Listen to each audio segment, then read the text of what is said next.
Please welcome to the stage Principal of Approaching One, Adam Thomas.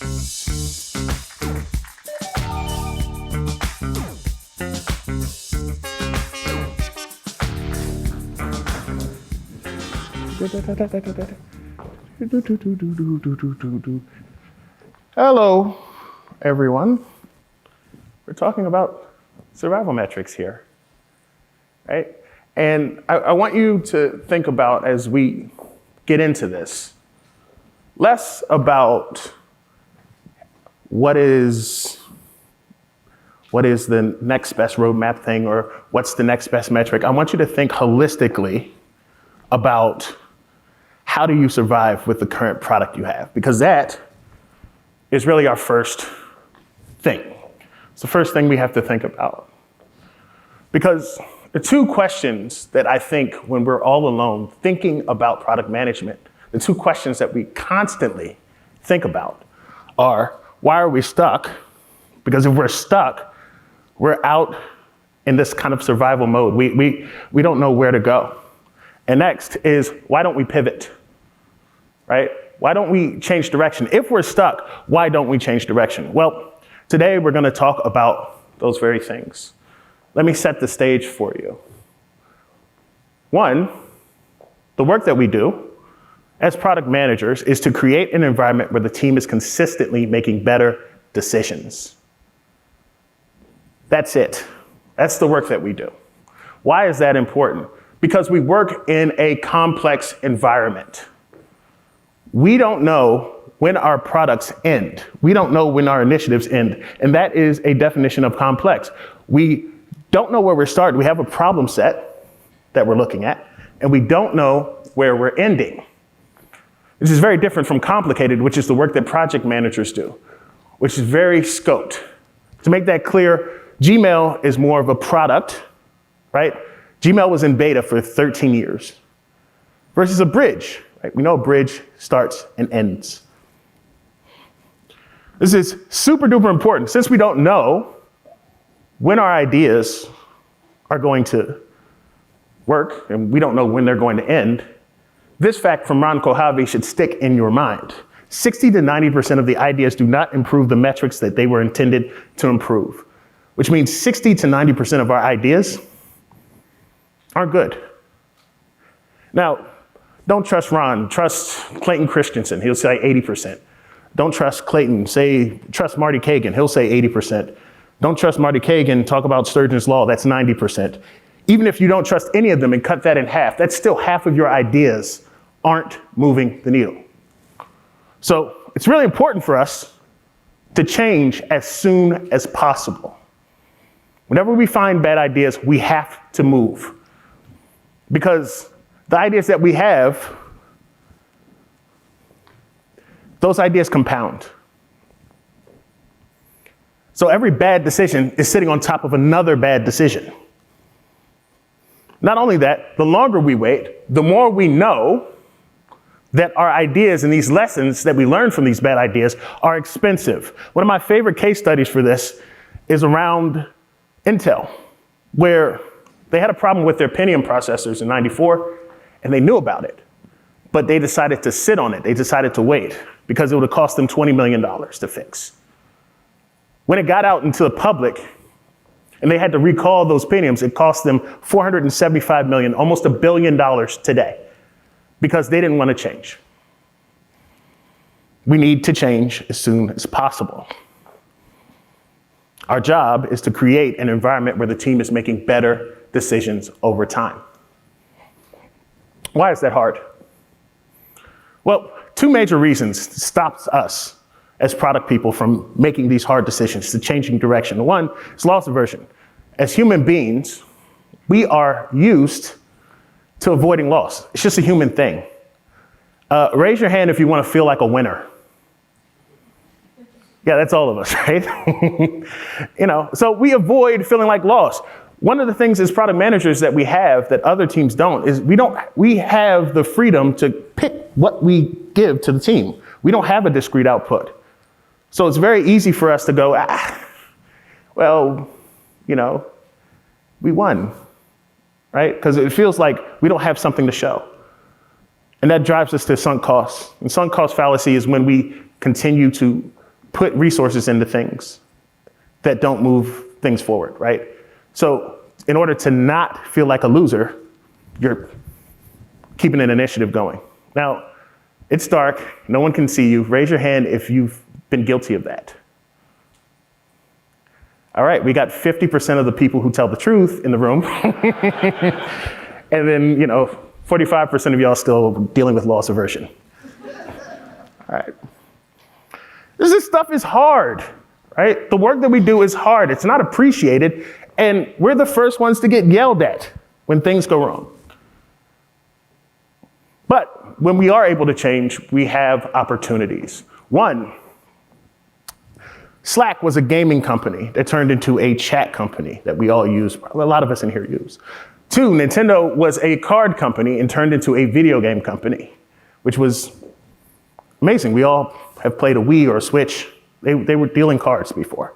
And last, Twitter started out as podcasting software to now where it's a daily grievance generator, right? Very proud of that. So it's important to be able to change, right? We need to change as soon as possible.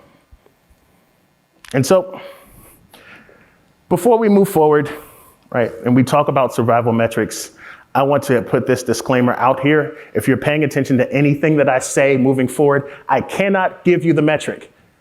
So when we go to talk shop, I don't want to hear, hey, what's the secret sauce metric that I can use to turn my team around? Right? This is very much a talk that's teaching you how to fish. It is not a talk giving you a fish. So you'll see why I can't give you the metric in a moment, but I want you to keep that in mind. Right? So, yeah. Why are we stuck? Why are we not surviving? Well, we have three problems that typically plague teams when they're working through these things. One, they don't have an anchor that they can set up on. They don't have a way to hold their opinion. Or at least people don't trust whatever that is. Two, they can't tell a story. They don't have the data available to tell the right story. Three, they don't have the trust of anybody around them. So it's a lot easier to fall back into loss aversion and sunk cost if you don't have an anchor, can't tell a story, and nobody trusts the story that you're going to tell the anchor you have anyway. So let's get unstuck. We have the pillars of change. Pillars of change help us get unstuck. They're going to attack all three of those problems. One, we got to get strategic. Vision, strategy, objective, right? The strategy piece is what connects people to that vision and to what you're doing on a day-to-day basis. Data informed. We have to get close to our data. We have to know our data. We have to use our data. And then we have to tell a story with it, because nobody just listens to numbers, even if they trust them. And then last, we have to get politically safe. Sorry to break it to you. As product people, we're politicians, right? We have to go around, we have to get trust from people and to understand them so they can trust us. Because we deal in decisions. We don't deal in code. We don't deal in slides. We don't deal in sales. We deal in decisions. So let's start with this. You need an anchor, right? You need an anchor, and when you unwrap your anchor, right, you need people to know that this exists. They need to be trusted. They need to trust it. They need to understand it. So let's talk about strategy. One quote about strategy that I really, really appreciate is from Roger Martin, who wrote Playing to Win, which is, strategy is the opposite of planning. Strategy is the opposite of planning. Strategy is the opposite of planning. But how many of us are guilty of going into strategic planning meetings? Right? Strategy is an active thing. We're constantly thinking about our strategy, adjusting our strategy, moving our strategy, editing our strategy. You don't do that in a planning session. Which leads to this point. Roadmaps are not strategy, right? Roadmaps are not a substitute for strategy. Roadmaps don't Delay strategy, roadmaps aren't important, right?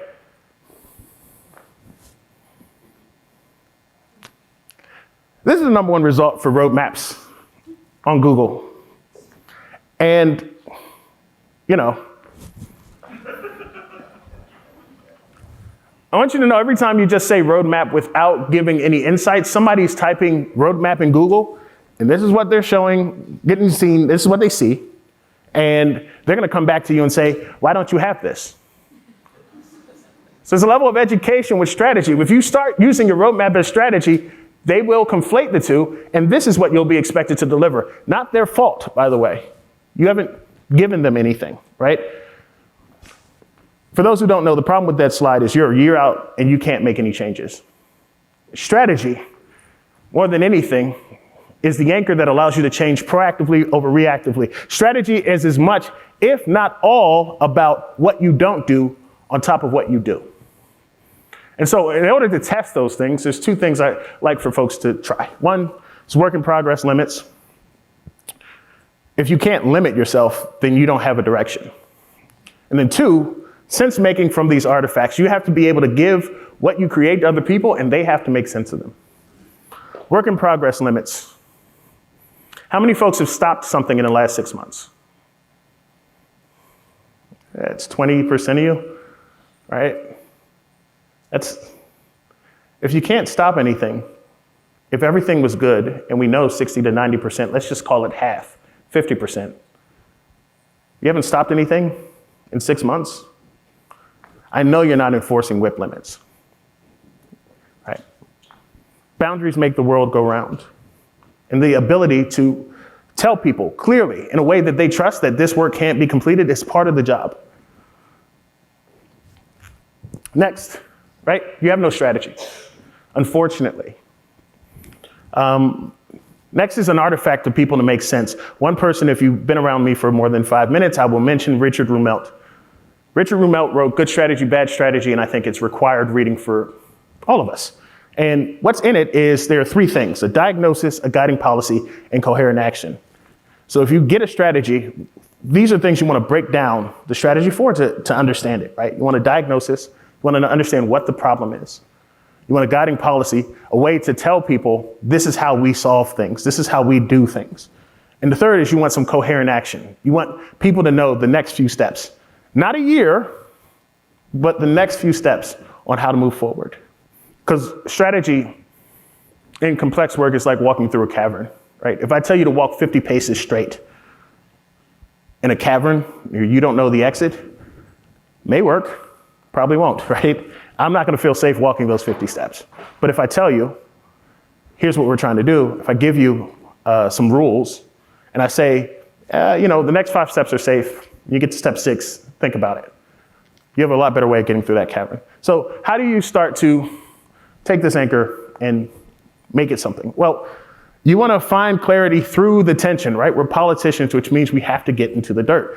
Create an artifact and pose a limit and see what conversations come up. You'll find out what is actually real and what isn't.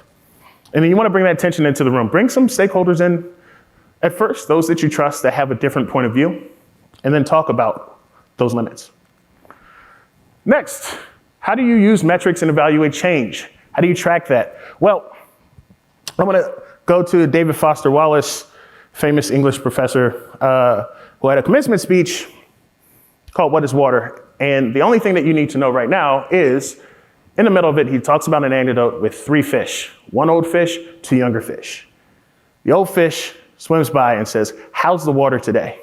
The 2 younger fish nod and swim away. And then they look at each other and say, "What is water?" Right? That's a lot of us with data. We have a lot of data at our disposal. We have a lot of tools at our disposal. But how much is that data worth if no one's looking at it? There's 3 reasons why teams have data blindness. 1, they don't know the stakes, right? Why is this data important to me? 2, they're unclear on the problem. Why is this a problem, right?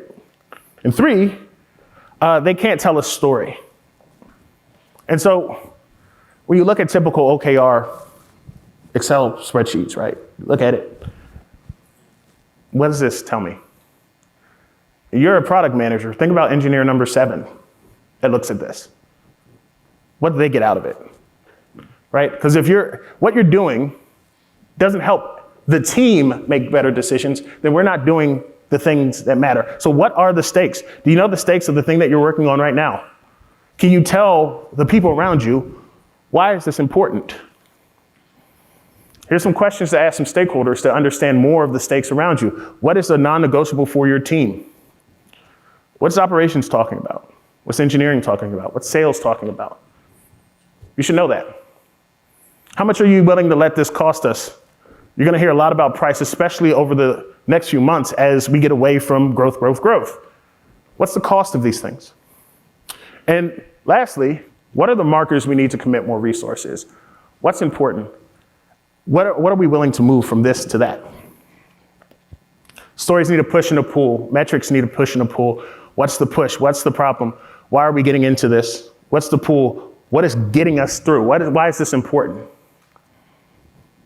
And for those who want to get a simple storytelling methodology, I love the ABT framework. And so the ABT framework is and, but, therefore.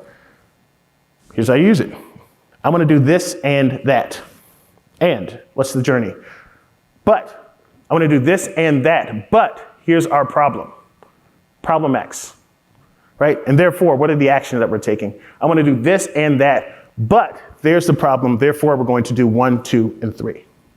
If this sounds very similar to the strategy kernel, you're picking up on it, right? So, first step when you want to think about data is, what are the stakes? What happens if our current initiative fails? Do you know what happens with a failure? Do you have a scenario around that? Who's affected by the success or failure? Are they aware of it? And then how does it serve the vision? What's the vision that's in front of us? We don't know our stakeholders' incentive to de-risk change. The other part of change that's difficult, right? We have the data, we have this book, right? The other part of change that's difficult is those around us, right? The pressure. We want to look good. We don't have a piece of code to point at. It's very easy for us to try to look good. So to be able to get people on board is a part of it. So the rework study that everybody loves to quote around psychological safety has some other things in it. One thing it talks about is the amount of efficacy a team's trust accounts for. And that's 60%. 60%. So if you take a test and you do great on all the other parts and you fail 60% of it, they failed, yes, right? So, you could have the story, you can have the data, but nobody cares if no one trusts you. So it's important to build these things. Why should I trust you? That should be at the top of your mind in every meeting that you walk into. Why should I trust you? And thinking about that for the other folks in the room.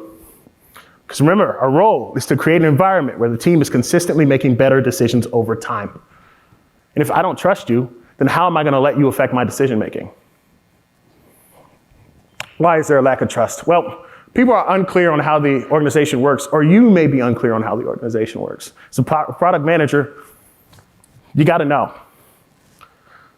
Black box. People don't know what you're up to, what you're doing, right? If I grab 3 people from 3 different departments that are affected by your work, and I ask them, what's the most important thing?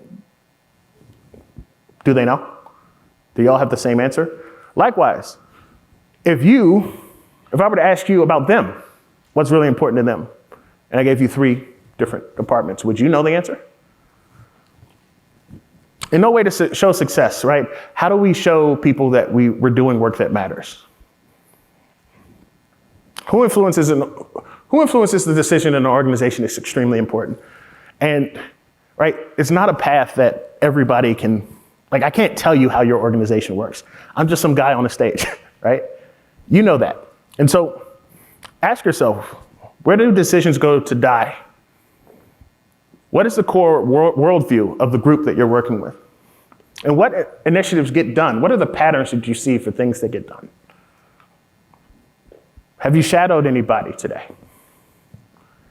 Take 20 minutes to hang out with sales. Take 20 minutes, hang out with customer success. Take 20 minutes, hang out with operations, right? The reason why you want to do that is you want to get an understanding of their world. You want to start to incorporate their language into your communication, right? Because if there's a way if I want someone to trust me, or if I want to trust what somebody's saying, if I see my words reflected back to me, right? I see they're paying attention, right? That's a trust marker. And then you want to have success metrics. What is successful?